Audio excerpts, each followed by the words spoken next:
Brother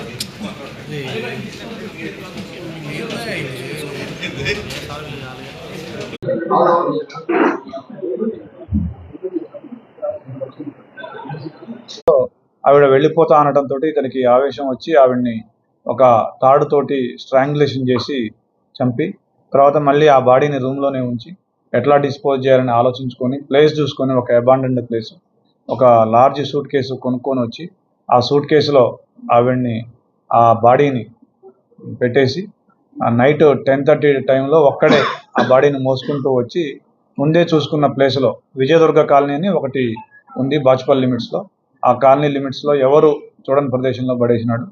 దాదాపు 10 రోజుల తర్వాత కొద్దిమంది లోకల్స్ చూసి ఒక వాచ్మెన్ కంప్లైంట్ ఇస్తే దాని మీద ఫస్ట్ మేము unidentified dead body murder case కింద కట్టినాము. దాన్ని వితిన్ 48 అవర్స్లో ఛేదించినందుకు ఎస్పెషల్లీ ఇందులో ఎస్ఓటి పోలీసు వారి పాత్ర చాలా అద్భుతంగా ఉంది. వాళ్ళని అప్రిషియేట్ చేస్తూ ఉన్నాను. ఈ కేసుని ప్రాపర్గా మమ్మల్ని గైడ్ చేసినందుకు మా సిపి గారు ప్రాపర్గా గైడ్ చేసినారు.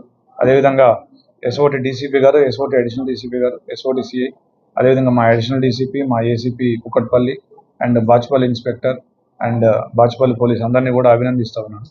Thank you.